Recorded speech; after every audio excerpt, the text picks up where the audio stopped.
voilà amis chers internautes Jamal TV ñi ngi leen di nuyu bu baax di leen dalal jàmm seen mission balade dellu siwaat de tey jii nag ñu nekk fii si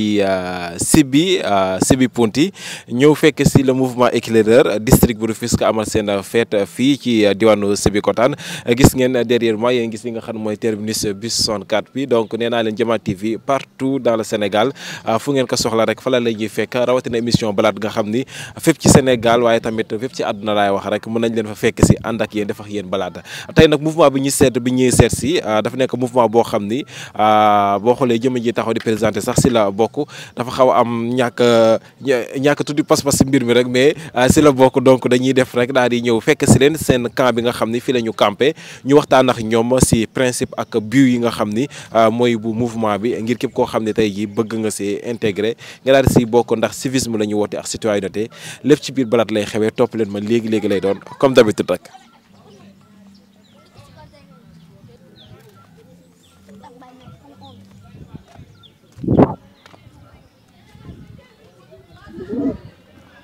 mouvement éclaireur district Rufisque fekk si leen seen biir camp. ziar nañ la. delloo ziar weer. yaa ngi am jàmm. nu ñu nuyoote sax. ni ngay def. voilà jaajëf. am ñu takkal la fulaar avant tout. voilà. yaa. mu nekk Makebe daal di ñëw dalal ñu fii si camp bu fête district bu Rufisque fan lañ nekk nii exactement gannaaw boo nuyoo ñi nga xam ñu ngi seetaan. waa dañ naan asalaamaaleykum ba pare di leen ziar bu baax a baax di rafetlu voilà ñëw bi visite bi fekk si ngeen ñu fii di Ponti. ñu ngi école primaire William Ponti. voilà mu nekk Diamniadio ci biir quoi donc yéen a ngi Ponti. voilà mi nga ko ni ma waxee rek émission balade donc ñu ngi fii si Sibi Ponti donc dañuy xool fa ñu casé wu rek waxtaan comme d'habitude rek yéen a ma gën a xam.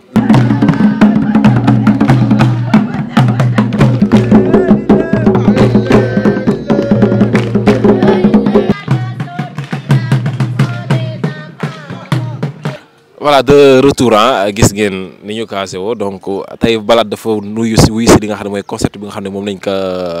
tuddee balade un peu partout dans le Sénégal un peu partout dans le monde gis ngeen sama fulaar xam naa donc dama koy bàyyi mu nuyoo waat daal di ñuy jëfal benn présentation bu mouvement scoutisme laata ñoo ñëw si li nga xam ne mooy symbole bi nga xam ne moom laa takk nuyuwaat naa la ziaraat la. Aïcha tey jii ba ma doon wax mouvement éclaireur scoutisme ba ma ko doon définir tey jii naka lañ ko mën a jàppee comme concept tey. bon voilà mu nekk benn mouvement bu vaste d'abord ñu créé que depuis 1907 le scoutisme par le révérend père Robert Stephenson Smith Baden-Powell mais mu ngi ñëw Sénégal depuis 1937 grâce à benn ndar bu ñuy wax Ousmane Thiané Sarr mu jàngee tamit ci école bi suñu ginnaaw mu nekk école William Ponty voilà mu jàngee fi amee fi ay lijaasam yu bëree bëri ba daje fi ak benn professeur am bu ñuy wax Étienne Pichos donc moom moo ko découvrir loolu lan mooy scoutisme donc mu nekkoon un jeune boo xam ne ni ñu demoon ba tuddee ko sanglier gelé grâce à son engagement détermination bu mu amoon ak jàmbaar bu mu doonoon donc mu andi ko fii Sénégal depuis 1937 mu nekk l'association des éclaireuses et éclaireurs du Sénégal ba bon yàlla dogal nag on a nos propres buts principes d'ailleurs ce qui le différencie des autres mouvements parce que y a beaucoup de mouvements à Foular mais le scoutisme mu nekk benn mouvement boo xam ne ni moom donc moo am ay objectifs am but principe yu à part yu koy différencier par rapport ak yeneen mouvement yi daal. D'accord. Donc depuis 1937 mi ngi existé Sénégal léegi taw di wax nga ko ak mouvement des éclaireurs du Sénégal donc mën nañ jàpp ne un peu partout dans le Sénégal région bu si nekk wala commune bu si nekk am na benn district boo xam moo fa nekk pour di gën a valoriser li nga xam ne mooy principe ak bii mouvement. voilà exactement noonu la demee parce que boo xoolee dans les 14 régions bu nekk Sénégal yëpp. chaque région am na benn district boo xam ne nii mu ngi fa voilà mu nekk aussi des zones yoo xam ne nii parfois c'est décentralisé ñun ñu féetee à Rufisque Dakar voilà mu nekk déjà ci base scoutisme Dakar parce que la maison des éclaireurs mu ngi njëkk am fii Dakar donc mu ngi nekk à Rufisque mu nekk suñu base bon je suis l'actuel commissaire bu groupe local bu Rufisque en même temps. d'accord ok foofu nga waroon njëkkee commencer sa présentation wax li nga représenté ci mouvement bi balaa ñoo dugg ci. exactement c'est vrai. jotuñu def présentation boobu. Makebe Diag la mu nekk commissaire bu groupe local bu Rufisque actuellement éclaireur district de Rufisque région de Dakar. d'accord signe bi nga def noonu la lay signifier. voilà lii bon moom la ñuy wax le salut scout. voilà boo xoolee loxo yi ak baaraam yi ni ma ko defee benn bu nekk ak signification voilà fii mu ngi lay wax ne la le fort protège le faible. d'accord. Servir à son pays, être utile à toute occasion et obéir à la loi scout. Donc c'est les trois choses yi nga xam ne ni mooy tënk le scoutisme mën nañ ne en grosso daal. ñu gis tamit fulaar bi ñu takk symbole bi ak naka lay demee ndax gis nañ si ñu si takk yu weex gis nañ si takk yu jaune est-ce que mën nañu si indil ay explications concernant li nga xam mooy fulaar. voilà exactement fulaar bi aussi voilà comme ni nga ko waxee gis nga ni am nañ fi 4 différents types de fulaar yoo xam ni dañ koy différencier selon la couleur benn bi déjà mu ngi nekk ñu commencé ci suuf mooy caati parce que Ousmane Thiané Sarr bi muy créé mën naa ni fulaar yi donc dafa basé wu ci suñ la métaphore de l'arbre garab boo ko jiwee bu nekkee bu ndaw a ndaw nekk graine nga ji ko buy génn day jaune buy génn si suuf si day jaune donc foofu la defaree fulaar foofu la basé wu mën naa ni pour defar fulaar jaune bu demee ba xob bi commencé dëgër nga gis mu commencé changer couleur mu nekk verte foofu la branche verte jógee mu nekk aussi la première branche dans le scoutisme parce que Baden Powell bi muy créé scoutisme c'était pour les jeunes scouting for boys la waxoon voilà donc après phase boobu bu jàllee nga am la branche blanche mu nekk ni garab bi bu commencé nga gis mu génnee fleurs yi blanche affaire boobu xam nga après mu ñëw rouge moom jàpp nañ ni bu amee rek c'est la maturité donc ce qui veut dire que ni nit ki moom déjà il est assez formé pour que mu mën a jël message bi wala lu mu mën a doon dina ko am capacité wu pour mën ko véhiculer waat. d'accord à partir de ban âge nga mën a dugg parce que yaa ngi koy wax léegi caatu kon ce qui veut dire que à bas âge mën nga intégrer li nga xam mooy mouvement bi. exactement donc mu ngi démarrer à l'âge de 5 ans xale bi bu xasee ba am 5 ans dina am toutes les possibilités pour mën a nekk éclaireur parce que yaakaar naa ni formation nga commencé que à bas âge. luñ la mën di jàngal rek foofu lay gën a amee impact pour mu dugg si bopp xale bi par rapport kooku noonu xale boobu noonu déjà moom ngay mën préparer mu nekk jeune ëllëg ba mën a nekk quelqu'un boo xam ne nii comme ni que suñu bii di waxee former des jeunes conscients des problèmes de leur pays et soucieux de participer à leur résolution donc loolu mooy suñu but. d'accord lan mooy njëriñal nekk li nga xam ne mooy éclaireur jamono ji. bon comme niñ amee habitude ñun di ko waxee li ñu naan le scoutisme c'est l'école de la vie donc nekk na mouvement boo xam ne ni man déjà rëccuwuma ko ndax école bi ma jàngee déjà école boobu ça appartient aux éclaireurs muy le CIFOP centre international de formation pratique se situant à Mboro di nga fa jàng mais non seulement di nga fa jàng mais tu vas découvrir la vie comme c'est l'école de la vie nag jàpp naa ni mën nga fa jàng lu ne du école boo xam ne da ngay ñëw toog yor big ak feuille chaque jour di bind di kii mais on te met à l'épreuve yow personne bi on te met à l'épreuve ne la dundu baa ngi nii demal nga def yow tu vas faire face avec la vie c'est-à-dire nga dund déjà ñun li ñu nekk nii muy vivre en plein air après nos articles ñëw mu lay wax ne l'éclaireur est l'ami des animaux et des plantes xam nga tous nos articles yow déjà les articles yi ñuy dund les 10 articles du scoutisme d'abord premier mu ne l'éclaireur n'a qu'une parole 10 yooyu buñ ko regroupé woon dund ko ci Sénégal ak un peu partout dans le monde non jàpp naa ni le monde serait meilleur grâce au scoutisme. d'accord donc dañ lay mettre à l'épreuve vivre sa citoyenneté ngir mën a jëmale sa réew kanam. exactement c'est ça parce que am na lu ñuy wax learning by doing c'est l'apprentissage par l'action xale bi. boo koy jàngal dara doo jàpp ci loxoom naan ko defal lii jàpp naa ne bu yàggee dara du dugg ci boppam mais boo ko ne demal def nangam toog di ko seetaan l'apprentissage par l'action action yi muy mëne di jàng li muy def moo koy pousser à ce que bu ko defalee boppam dootu ko fàtte d'accord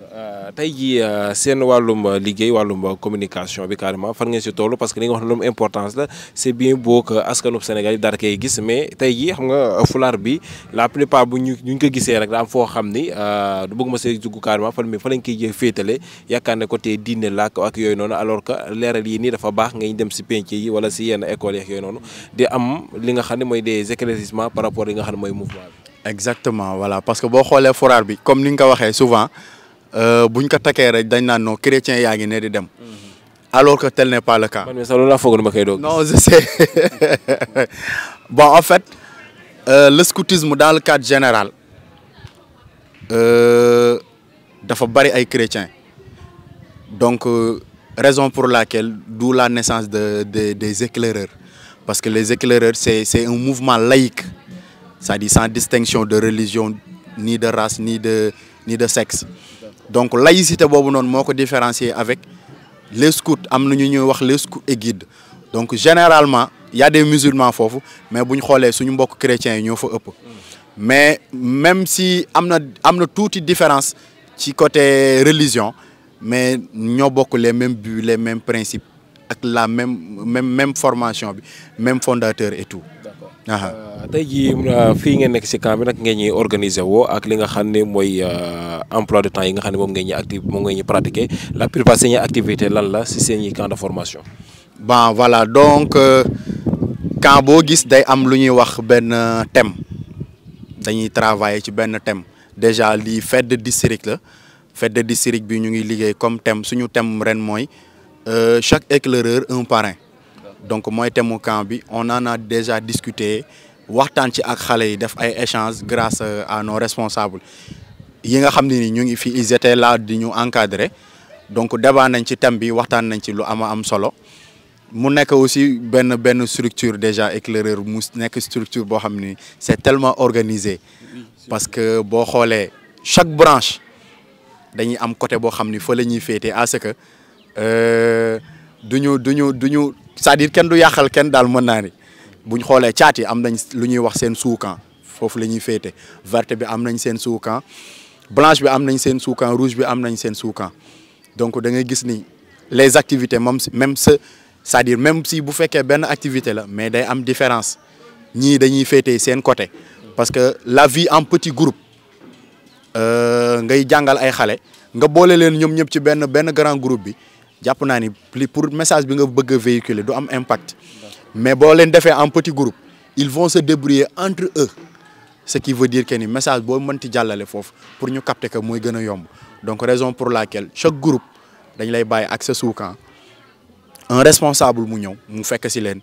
defal leen formation bi ñu. ma gis tamit li nga ko waxee si sous-camp yi ku si nekk da ngay gis benn jeune moom mooy diriger groupe boobu noonu mu mel ne kon mu bàyyi ko day responsabiliser li nga xam ne mooy jeunes yi par rapport ay engagement yoo xam ne mën nañ ko jël pour le développement de ce pays. exactement surtout loolu parce que des jeunes responsables lañ wax des jeunes responsables d'abord déjà lu ñuy wax phase de responsabilité mu ngi commencer ci la branche blanche boo nekkee blanche moom la tubaab di wax souvent jeune routier boobu noonu xam nga day nekk phase boo xam ne nii phase préparatoire la c'est-à-dire on te forme pour être un responsable yaa ngi en phase d'être un responsable ce qui veut dire que la majorité sa formation foofu lay démarrer alors que la verte les caat ñoom déjà bu ñëwee ci camp majorité bi dañuy ñëw pour s'amuser parce que mënuñu comprendre à cet âge exactement lan mooy la vraie valeur du scoutisme parce que donc dañuy ñëw da ngay fexe yow à ce que li leen fi andi ñu atteindre objectif boobu noonu verte bi ils sont matures mais seen fougue de jeunesse moo leen di pousser à ce que pour nga def leen nangam rek ñu def ko c'est un peu difficile donc yow yaay xool yan stratégie nga leen di utiliser def ko ak ñoom parfois nga utiliser force parfois nga négocier ak ñoom mais ñoom liñ ci gën a soxla mooy ñoom def yëfi dof âge boobu def yëfi dof mooy nekk seen xel yéeg ci kaw garab yi wàccal yooyu moo leen di neex nga ñëw blanche nag commencer responsabilité yi tegu sa kaw donc loolu mooy structure bi daal. d'accord beneen question tamit concernant li nga xam ne mooy organisation yi parce que bu tayee ñu gis ngeen nekk Sébi gannaaw su beneen yoon ngeen nekk fi nga xam ne mooy Somone ak yooyu noonu yëpp maanaam coordination boobu de liggéey boobu noonu comment ça se fait. bon loolu aussi c'est un travail d'équipe boo xam ne nii l'équipe est là, l'équipe district moo ngi fi chaque activité boo xam ne nii dañ koy def on se prépare xam nga parce que les tâches sont divisées daal donc secteur par secteur la donc kenn ku nekk ak mission bi nga xam ne nii loolu ngay gérer ñii ñooy gérer déjà pour organisation bi ma kii tuuti ci camp bi organisation bi y a un programme boo xam ne nii ñii ñooy gérer la pédagogie du camp ce qui veut dire que toutes les activités nu ñu koy mener et autres ñii ñooy gérer l'intendance mu ngi fi cuisine bi mu ngi fi chaque sous-camp aussi il y a un responsable de sous-camp et le chef de camp y compris. D'accord. alors foo xam ne bëggoon naa fa ñëw concernant les cotisations parce que damay gis ñu cotisation prix yi dafa ndaw trop par rapport à des fois su fekkee camp de vacances di ngeen def ay 2 semaines campé te ku wax campé ak xale yi ak bu ñëwee si camp bi nit ñi ni ñuy bëree nga wax ndékki añ reer transport les activités yoo xam ne des fois lay laaj yenn coûts yi te ñu gis des cotisations mënu sax yeggal li nga xam ne mooy 10 000 francs la plupart 5 000 2 000 ndax da ngeen am des soutiens wala des parrains yooyu noonu. Côté boobu nag moom bon je dirais non parce que le scoutisme kan ku ko xam depuis sa création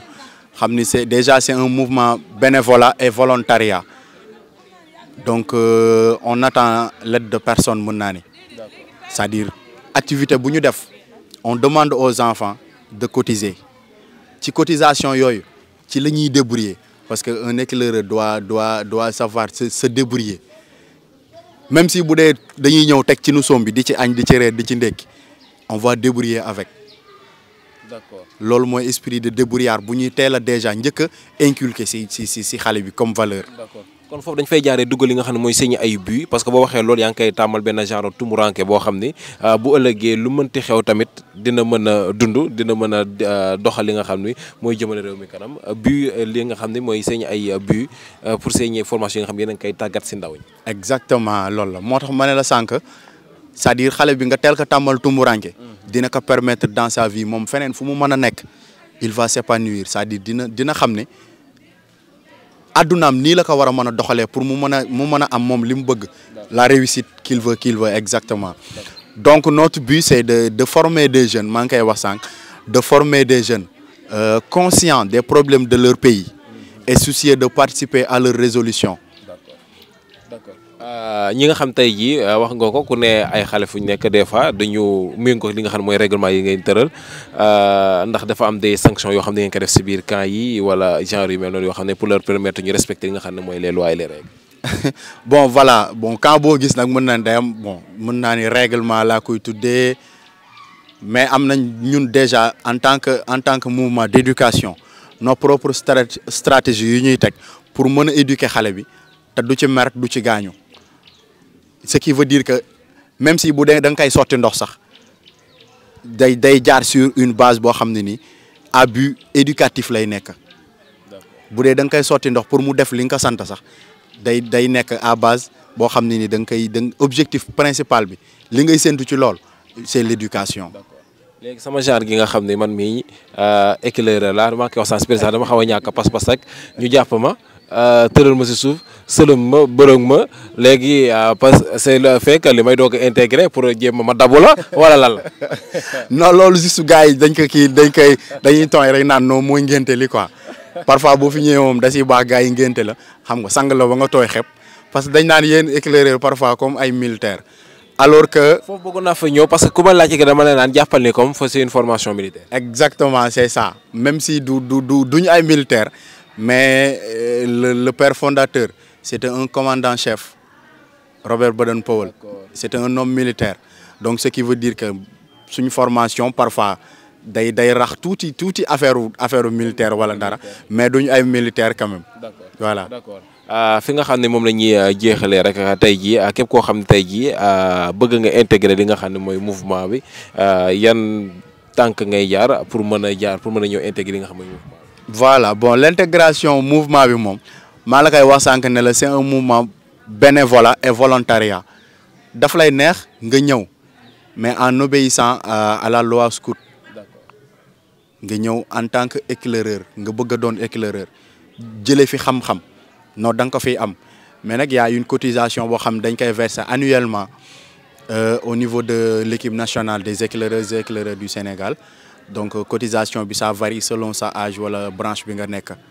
voilà cotisation bi bariwul ay 100 francs 200 mu nekk benn cotisation annuelle voilà participation bu symbolique mais aussi da ngay am fulaar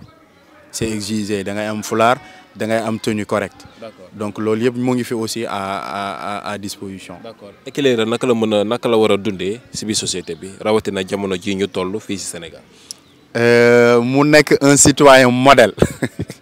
parce que éclaireur tu dois être quelqu'un de modèle un modèle nga war a doon muy sa bërëbu liggéeyukaay muy fi ngay jàngee li ñuy ñaax xale yi chaque jour nee nañ leen fi ngeen di jàngee les 5 premiers waroo leen ci génn. Parce que éclaireur dañ laa war a ràññee mais ci lu baax dañ la war a ràññee xam ni kii c'est un éclaireur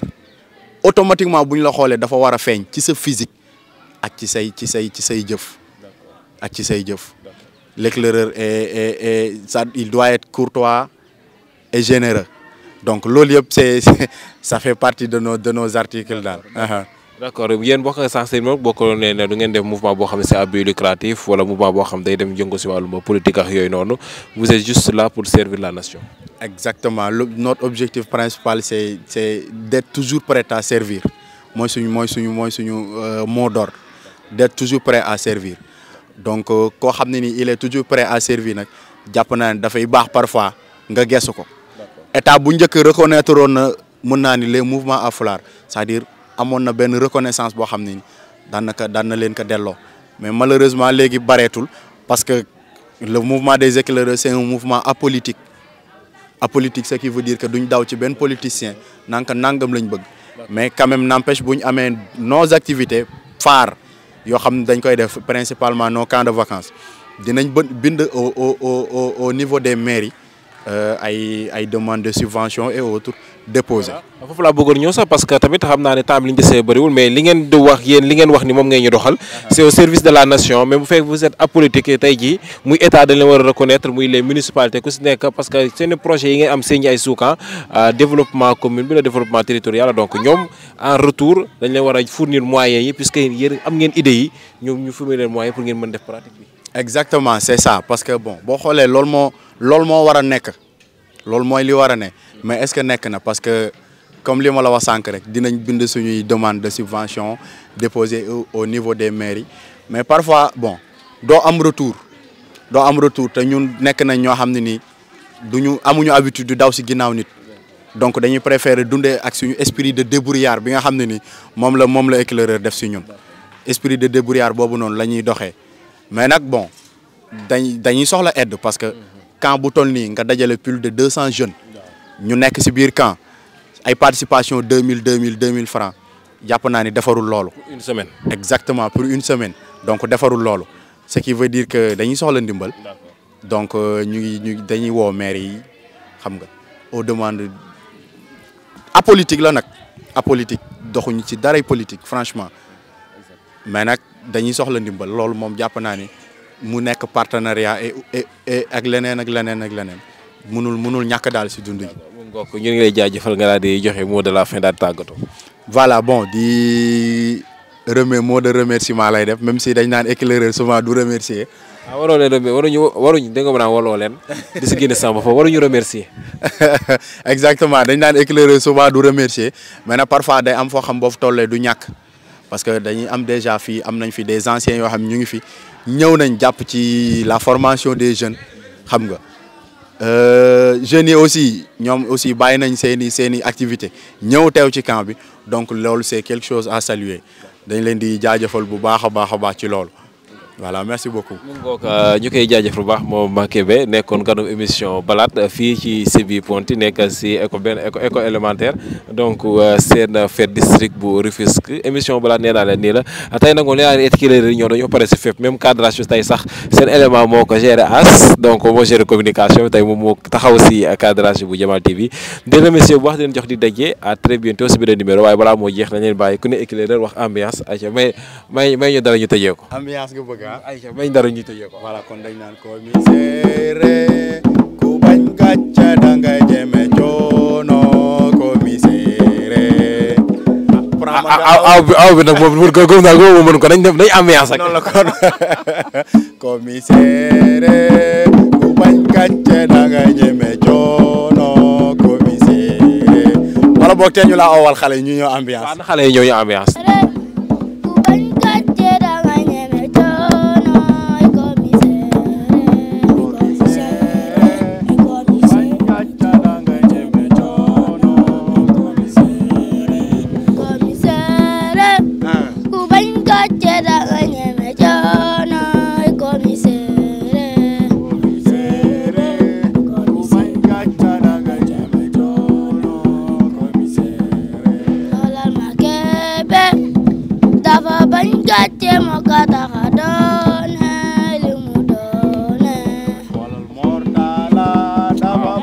gàcce moo ko tax a doone li mu doone. bi ngoog jaajëf ar donc gis ngeen mouvement baa ngi donc à très bientôt si benn numéro balade yéen la fi nekkal jaa ngeen jëf. Merci.